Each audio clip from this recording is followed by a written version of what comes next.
Have you ever, felt that you were just going through the motions with your beliefs, doing all the quote-unquote right religious things, but just feeling completely, entirely empty inside? Oh, absolutely. I mean, we so often mistake mere activity for actual vitality. Yeah. We build these incredibly comfortable routines, and then we completely forget why we even built them in the first place. Yeah, exactly. And that tension, that gap between the outward appearance and the inward reality, that is the core mission of today's deep dive. We are going to be unpacking this really powerful concept from a sermon delivered at the Church of 1122. Right, which is a really prominent church that's pretty well known for taking these complex theological ideas and distilling them down into very practical stuff. Totally.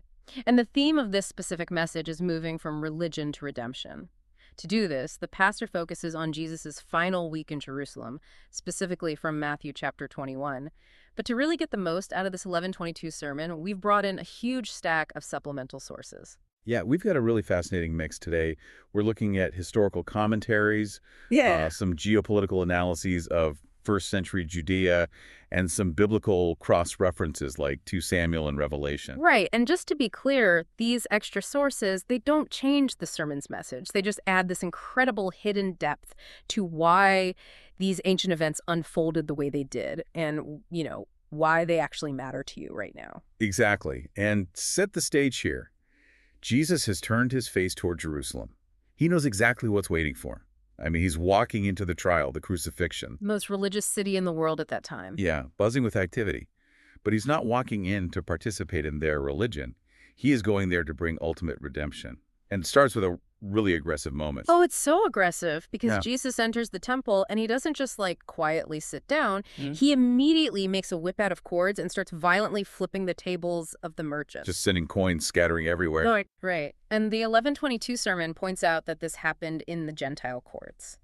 The religious elite had essentially filled the only space where outsiders were allowed to pray with all this commerce. They were acting like they were, blessed to be blessed and completely excluding everyone else. Which is just wild when you think about the sensory experience of that courtyard. It wasn't some peaceful sanctuary. It sounded and smelled like a literal barnyard. Yeah, thousands of sheep and doves and cattle. Right, and on top of that, you have the money changers. Yeah. Because every Jewish male had to pay a temple tax, but they couldn't use Roman currency. Because it had Caesar's face on it, right? So it was considered idolatrous. Exactly. So they had to exchange it, but the money changers were charging these extortionate, just crazy exchange rates. Okay, let's unpack this. Because they essentially set up a corrupt financial exchange right in the only place outsiders were allowed to seek God. But I have to push back here for a second. Sorry, go ahead. Was this really just about Jesus being, I don't know, mad at some overpriced doves? I mean, why were the religious leaders so deeply threatened by this that they immediately started plotting to kill him? What's fascinating here is the underlying geopolitical calculus. If we look at the supplemental analysis of John chapter 11, we see the exact panic happening behind closed doors. The religious leaders are terrified of losing their topos and their ethnos. Wait, hold on. Let me stop you there. What do those two Greek words actually mean for, a first century religious leader on a random Tuesday? Well, topos literally means their place, so the physical temple, that was the center of their wealth. And ethnos refers to their nation, specifically their political autonomy unto the Roman. Ah, right, the Pax Romana, the Roman peace. Exactly. The Romans let the Jewish elite run the temple and keep their power, but only if they kept absolute peace. And this is Passover. The city is massively overpopulated with pilgrims. The tension must have been unbelievable. Oh, it was explosive. Pontius Pilate was actually in town specifically to monitor the crowds. Roman soldiers were standing on the fortress walls looking right down into these temple courts. Wow. So if Jesus starts a riot... Then the Romans marched down, slaughtered the crowds, shut down the temple, and stripped the religious leaders of all their power. Jesus was directly threatening their political and economic survival. That is wild. It wasn't a temper tantrum. It was a targeted strike against a system that hoarded power. But that leaves a huge vacuum, right? If he drives out the elite, who fills that space? And the 1122 sermon points out this amazing detail. The blind and the lame come to him in the temple, and he heals them. Which was completely taboo. The religious leaders had explicitly banned them from the inner courts. Right, and here's where it gets really interesting. In our supplemental sources, there's a connection to 2 Samuel chapter 5. Centuries earlier, King David actually conquered Jerusalem and explicitly declared that the lame and blind were his enemies and would never enter the palace. Yeah, that ancient decree is just fascinating context. It sounds so cruel.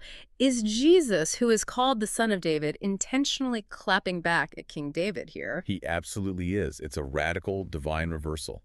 When David conquered the city, the Jebusites who lived there taunted him, saying, even our blind and lame could ward you off. Ah, so they were mocking his military strength. Right. And out of pure spite and pride, David bans them. That created a legacy of exclusionary religion. But Jesus, the ultimate king, comes in and does the exact opposite. He invites the very people his ancestor banned into the ultimate palace, the temple, and actually heals them. Exactly. It perfectly illustrates the sermon's theme. Religion builds walls to keep the broken out, but redemption tears down those walls to heal them. It's just a beautiful contrast, but the discussion in the sermon pivots from those healed outcasts to the unhealed insiders, the people already sitting comfortably in the club.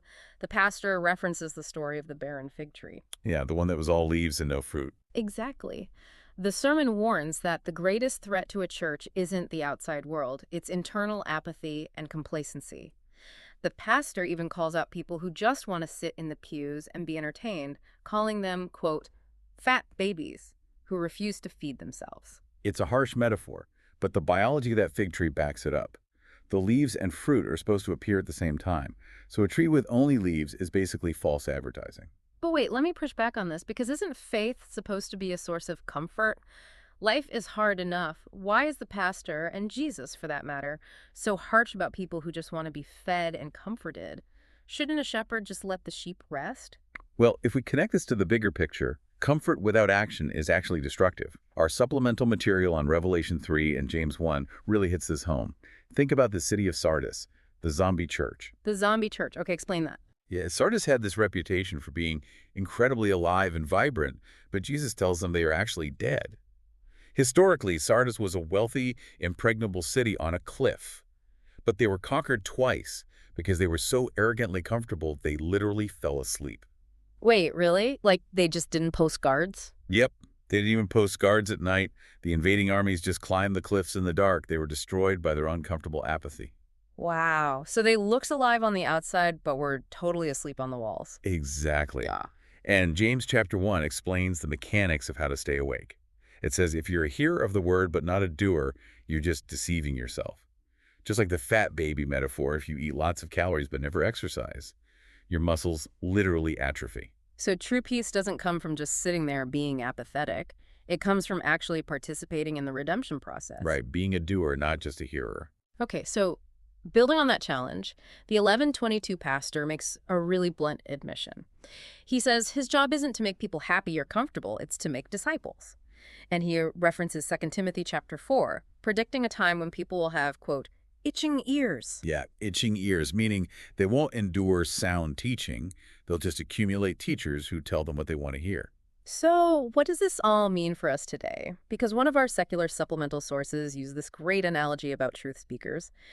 We live in an era where trust is so fractured. We aren't all watching Walter Cronkite anymore.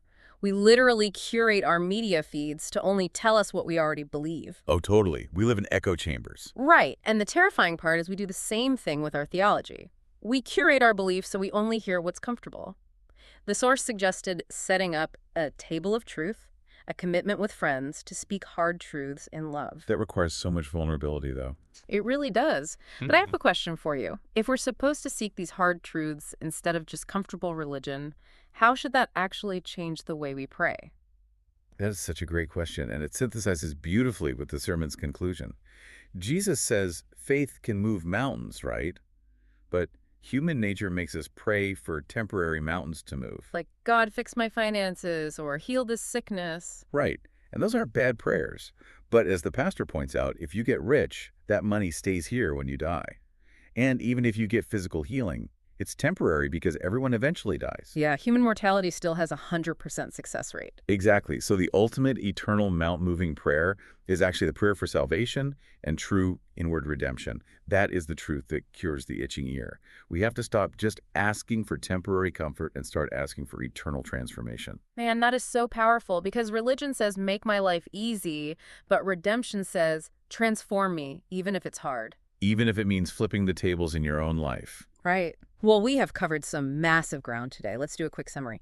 We went from Jesus aggressively flipping the political and economic tables of the temple to him totally reversing King David's ancient decrees so he could heal the outcasts. And then we got into the warning against the zombie church of apathy, the danger of being all leaves and no fruit. Yes, the fat babies. And finally, that call to abandon our itching ears and seek hard truths over comfortable religion, especially in how we pray. It's a huge paradigm shift. It really is. Yeah. Well, we want to thank you for joining us on this deep dive today, and we want to leave you with one final kind of provocative thought to mull over. Go for it. So we've spent all this time talking about Jesus clearing out a physical temple in Jerusalem 2,000 years ago, but if you were meant to be a living temple today, what are the velvet ropes and the comfortable, curated religious tables you've set up in your own mind that Jesus might just be waiting to flip? Keep diving deep, and we'll see you next time.